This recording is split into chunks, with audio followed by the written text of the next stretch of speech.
여러분 안녕하세요. 친구보다 가까운 박미나 변호사입니다.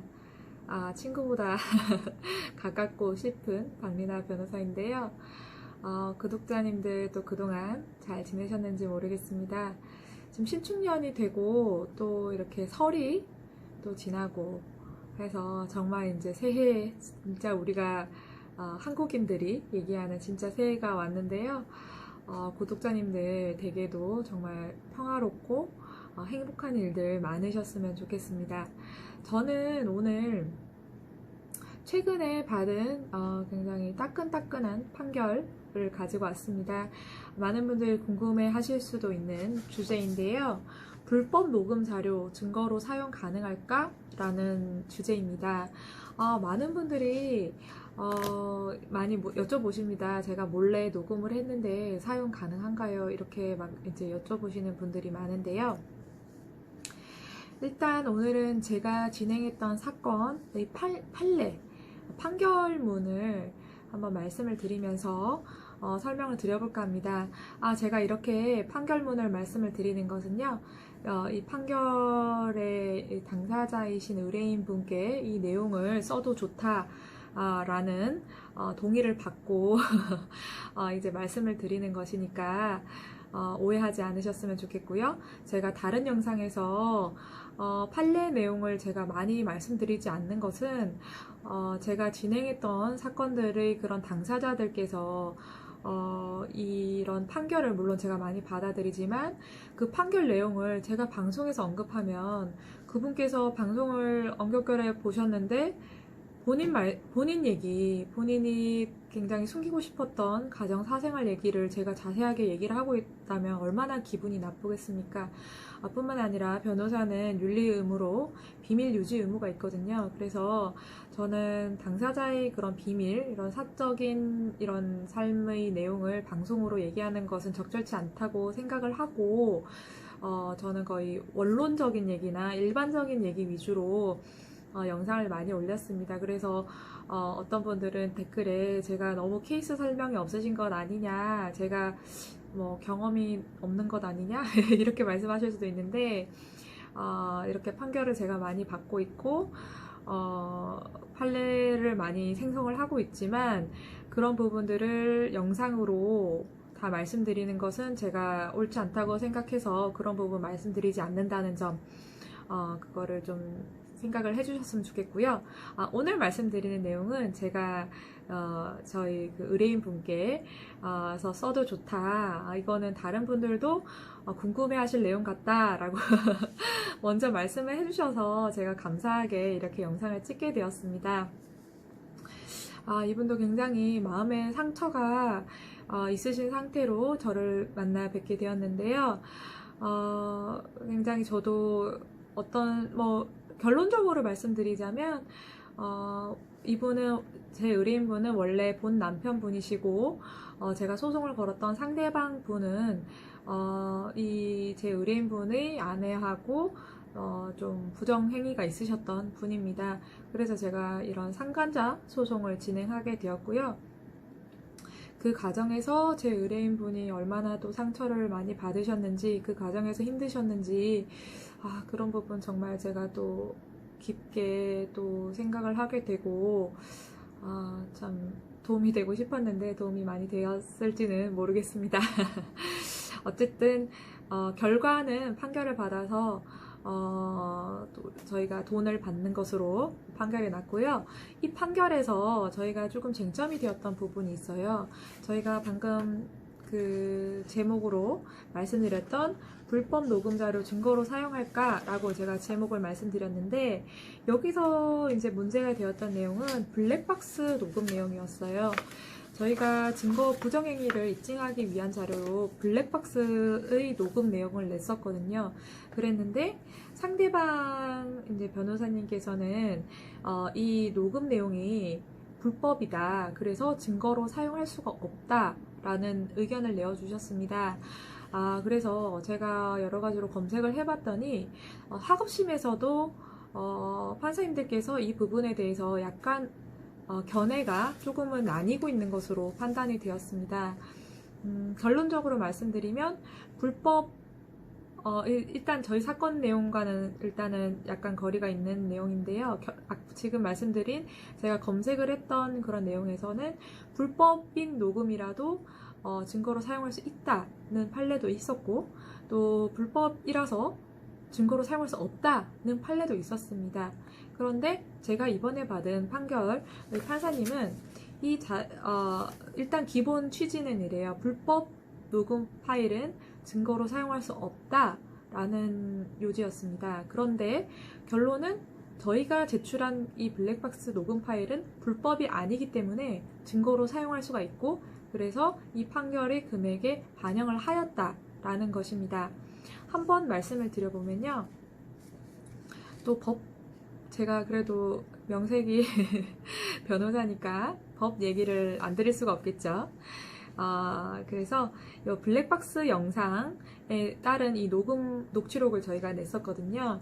여기서 보면 타인 간의 대화를 녹음하고 이를 청취하여 취득한 것이므로 통신비밀보호법 14조 그리고 4조에 따라서 증거 능력이 없다라고 상대방 변호사님께서 주장을 했습니다.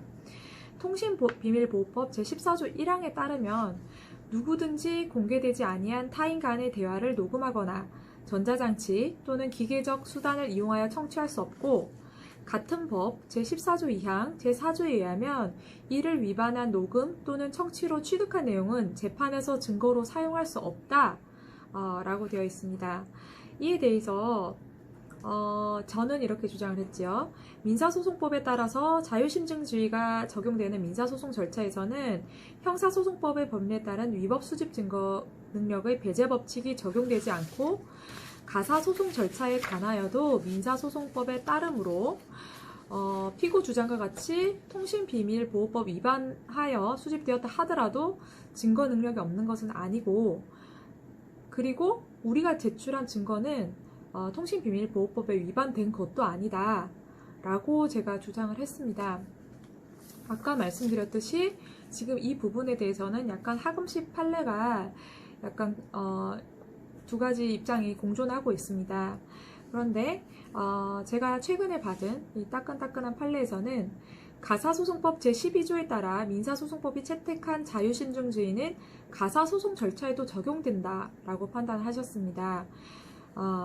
그러나 통신비밀법 제4조에서 법을 위반하여 취득한 녹음 또는 청취 내용에 대하여 소송 종류를 불문하고 재판에서 증거로 사용할 수 없다고 명문으로 규정한 것은 자유심증주의에 대한 특별 규정으로 보아야 할 것이다.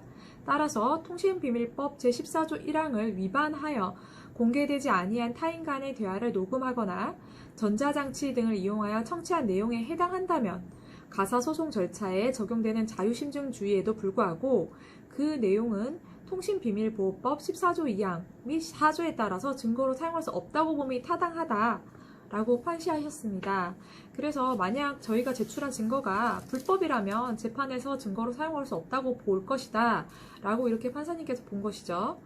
그래서 저희가 제출한 증거가 불법인지를 판단하기 위해서 이하에서는 통신비밀법 14조 1항의 위반 여부에 대해서 본다라고 되어 있습니다. 여기에 판단에 앞서서 통신비밀보호법에서 금지하는 타인 간의 대화, 녹음 해당 여부에 대해서 판시를 했습니다. 살피건대 통신비밀보호법 제14조 1항에서 금지하는 공개되지 아니한 타인 간의 대화 녹음이란 행위자가 공개되지 아니한 타인 간의 대화를 녹음할 의도로 녹음장치 등을 설치하여 그 장치를 통해 실시간 대화를 녹음하는 행위를 의미한다고 보아야 하고, 행위자가 그러한 의도 없이 다른 목적으로 미리 설치해 두었던 녹음 장치 등의 타인 간의 대화가 우연히 녹음된 경우, 예컨대 교통사고 증거 확보 목적으로 블랙박스를 설치해 두었는데 여기에 타인 간의 대화가 녹음된 경우는 여기에 포함되지 않는다고 봄이 타당하다.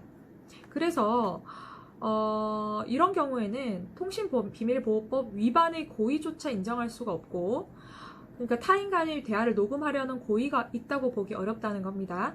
그러한 고의가 없었던 이상 미리 설치해둔 장치에 자동으로 대화가 녹음됐기 때문에 행위자가 어떠한 녹음 행위를 하였다고 평가할 수도 없다 라고 되어 있습니다. 그래서 이 부분도 제가 이렇게 주장을 했던 부분입니다. 저희가 의도적으로 상대방의 대화를 녹음하기 위해서 녹음 장치를 설치해 두거나 미리 뭐 녹음기를 이렇게 끼워두거나 한 적도 없다는 얘기죠. 저희 말은. 왜냐면 차량에 설치된 블랙박스는 교통사고 예방 목적으로 저희가 뭐 발생했을 때 사후 조치 여부로 저희가 설치를 해두잖아요. 그렇기 때문에 타인 간의 대화를 녹음할 의도로 녹음 장치 등을 설치하였던 적도 없다라고 저희가 주장을 했는데 그 부분을 받아들여 주셨습니다. 그래서 이 사건에 대해서 구체적으로 보면 이 영상 기록 장치 블랙박스 특약에 원고가 가입되어 있었고, 그 가입되고 이 블랙박스가 설치되어 있던 것은 이 사건의 부정행위가 있기 한참 전에 이미 설치가 되었었던 것입니다. 그래서 우리 원고께서 피고의 대화를 녹음할 의도로 블랙박스를 설치해서 해당 대화를 녹음한 것이라고 볼 수 없기 때문에 피고의 대화가 녹음된 것은 통신비밀보호법 제14조 1항에 금지하는 공개되지 아니한 타인 간의 대화 녹음에 해당하지 않는다라고 판시하셨습니다. 그러면 여기서 통신비밀보호법에서 금지하는 타인 간의 대화 청취 듣는다는 거죠. 해당 여부, 여기에 대해서도 판시를 하셨습니다. 통신비밀보호법 제14조 1항에서 금지하는 전자장치 또는 기계적 수단을 이용한 타인 간의 대화 청취는 행위자가 전자장치 또는 기계적 수단을 이용하여 대상이 되는 대화를 실시간으로 동시에 듣는 경우를 의미한다고 봄이 타당하다. 그 근거는 다음과 같다. 라고 해서 밑에 또 설명을 했는데요. 통신비밀보호법에서 보호하는 타인 간의 대화는 원칙적으로 현장에 있는 당사자들이 육성으로 말을 주고받는 의사소통 행위를 가리킵니다. 그래서 청취를 금지하는 대화 역시 현장성을 전제로 한다고 봄이 타당하다고 판시하셨습니다. 이 부분도 제가 주장을 했던 것이거든요. 왜냐하면 이 녹취록은 이미 녹음이 되어 있던 것을 저희가 녹취록으로 뜬 것인데 거기에 대해서도 이제 상대방이 통비법 위반이다라고 주장했기 때문에 거기에 대해서는 현재성이 없다. 저희가 지금 이 순간에 어떤 다른 곳에 도청 장치를 설치하고 그거를 실시간으로 듣고 있다면 그것은 통신비밀보호법에서 금지하는 타인 간의 대화 청취가 되겠죠. 근데 저희가 제출했던 이 블랙박스 이 녹취록은 이미 녹음되어 있던 것을 녹취록으로 이미 작성이 돼서 나온 것이기 때문에 현장성과 현재성이 존재하지 않거든요. 그래서 통신비밀보호법에서 금지하는 타인 간의 대화 청취에도 허용되지 않는 것이라는 겁니다.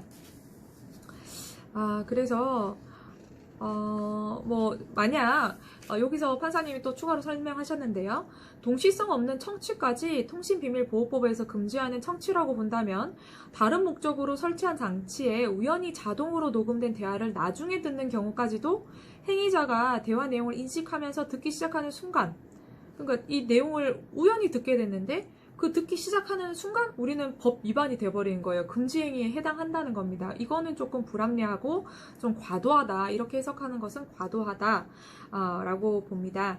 그래서 이런 사실에 비추어 보면 저희가 제출했던 블랙박스 녹음은 불법적으로 녹음된 것에 해당하지 않고 또 증거 능력 인정하는 것이 사회 정의에도 반하지 않는다 라는 판결을 제가 받았습니다. 그래서 이 판결이 피고의 사생활의 비밀과 자유 또는 인격권을 중대하게 침해하여 사회통념상 허용되는 한도를 벗어난 것으로도 볼 수 없다. 그래서 피고는 원고에게 손해배상을 해야 한다 라는 판결을 얻었네요. 결론적으로 결론은 사실 간단하죠. 상간자가 원래 본 남편에게 손해배상을 해줘야 한다라는 것인데 그 과정에서 저희가 썼던 증거에 대해서 어떻게 판단할 것인가에 대해서 판사님께서 저희가 궁금해할까봐 자세히 제가 주장했던 내용을 반영하셔서 이렇게 판결문을 작성을 해주셨습니다. 그래서 저희도 일단 판결에 승소했지만 어쨌든 사실은 저희 원고 측의 이런 상처는 이미 돌이킬 수 없는 것으로 사실 남았고, 어떤 행동을 한다고 하더라도 그 상처가 다시 없던 것으로 되는 것은 아닙니다. 그래서, 사실 저는 최대한 그래도 반분이라도 풀릴 수 있도록 받아들이려고 노력을 하는 편이고, 하는 과정에서, 소송을 진행하는 과정에서 저희 의뢰인께서 그래도 어느 정도의 반분은 푸셔야 되지 않겠나, 나라면 얼마나 화가 날까 그런 생각을 제가 하게 되는 것 같습니다. 그래서 오늘은 제가 제 의뢰인의 허락을 득한 내용으로 영상을 한번 찍어 보았습니다. 불법 녹음 자료 증거로 사용할까에 대한 증거를 제가 영상을 찍어 보았는데요. 도움이 되셨는지 모르겠습니다. 며칠간 약간 따뜻했던 것 같은데 갑자기 또 추워졌어요. 구독자님들께서도 건강 유의하시고 저는 또 다음 영상에서 또 뵙도록 하겠습니다. 그럼 건강하시고요. 안녕히 계세요.